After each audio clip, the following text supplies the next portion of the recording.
everybody, today I have an e.l.f. haul. Yes, another huge e.l.f. haul. e.l.f. was having a 50% off sale around July 4th, so I put an order in annually, or probably 2 times a year. I like to make an e.l.f. order when they have 50% off just because they're a cheap brand, they're fun to use, and it doesn't put a huge dent in your wallet. I think for all of this stuff, I probably spent about $35 after tax and shipping. I had to pay shipping, which I hate, but you know, it is what it is. I feel like I'm doing a marathon of filming today. I'm trying to get my videos edited, and as I was editing them, I noticed that some could use a little bit more explanation or an update on how I think about something, so that's why you'll see interweaving clips of how I look today in some of my videos that are coming up or have already been shot. The first thing that I have to haul, and I intend to do a longer swatch and review video on these,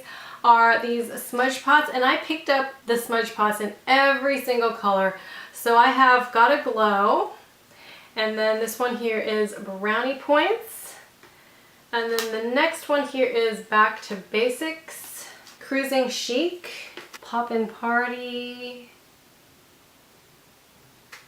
Now the first 4 that I just picked up are kind of bronzy, brown, gold shades. I have one more here. In the pot it looks kind of pinky nudish. It's called All That Sweet.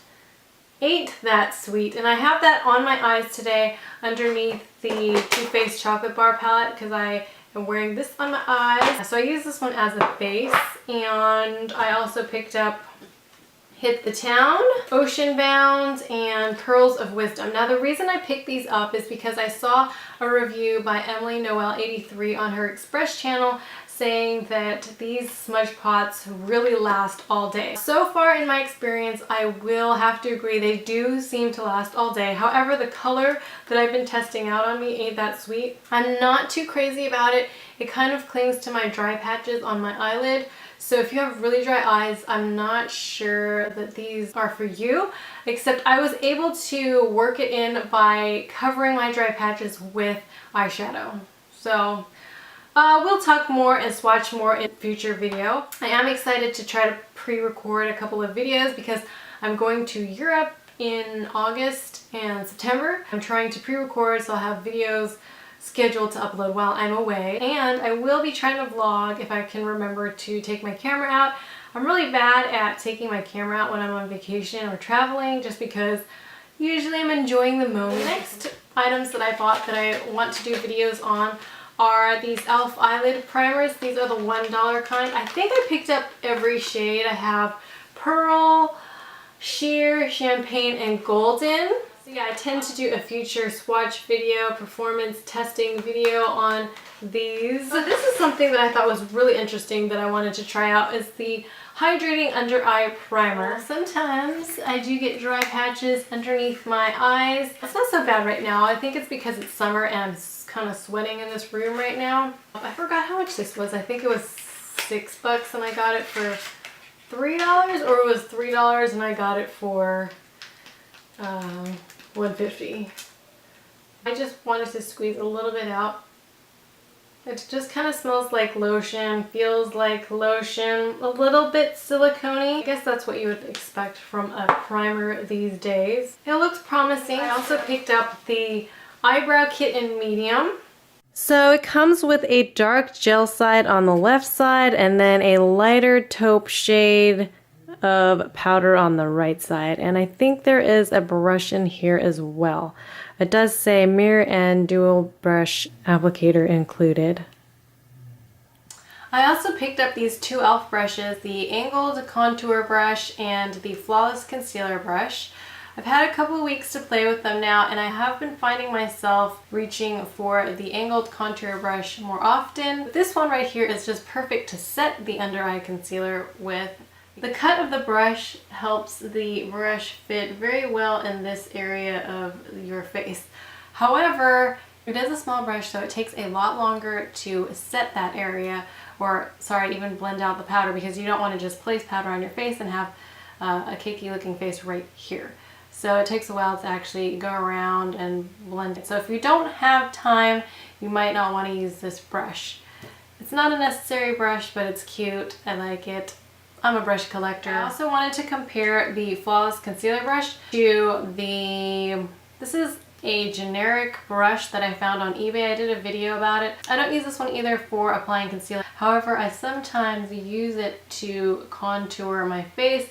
I will put my bronzer, if I'm using a liquid, kind of go around this area. It's a little bit small for that, I must admit, but because I don't reach for a brush when I put my concealer on for the most part, I had to repurpose these brushes to use them for something else. I do think that the e.l.f. one could possibly also help to set the under eye area as well. It would just be more of lightly going over the surface of your eye rather than this one where I was patting it on. So that's what I think about these two brushes. These are the two backup brushes that I bought. It's the complexion brush. I almost use this every single day. I really like it. When I first bought this brush, I didn't think much of it, but then I gave it more of a chance and I really, really like it. I hope that this one is exactly the same as the one that I purchased, because I do find that with e.l.f. brushes, you do get a varying degree of quality. Sometimes the quality is high, sometimes the bristles fall out,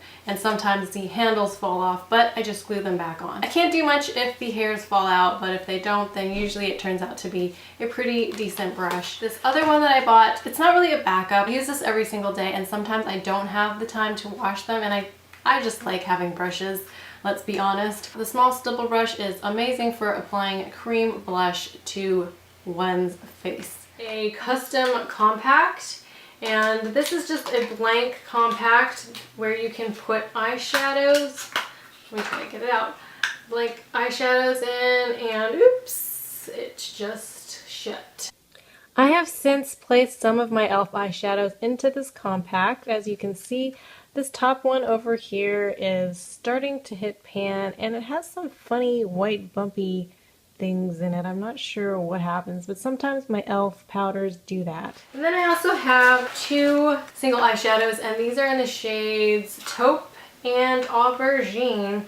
Aubergine looks a little bit purpley, and Taupe is... It doesn't really look that taupe to me, to be quite honest. It looks kind of wheat golden, but maybe they put the wrong one in. No, I'm just kidding, I don't know. And then I also picked up a brow mascara thing. Go through these pretty quickly because as soon as it starts getting gross inside, which these get gross very quickly, I like to toss it away. A pressed mineral eyeshadow, and this is in the color Wine Tour. And I definitely picked this one up because of a review Noelle 83 had on it. Kind of an interesting color because it's matte, but it has shimmers in it. So it looks to me like the shadow itself seems matte, but it has glitters. So could I add that to my current eye look, or would I mess it up? I'd probably mess it up, so I don't want to mess with trying to add eyeshadow to my current eye look. That's the swatch, and if you want to know what I think of it, leave a comment below. After I've tested and played with it, I will get back to you. Look out for future e.l.f. videos. Thank you guys for joining me on this haul, and see you next time. Bye. I'm not exactly the person you want to go to for eyebrows because my eyebrows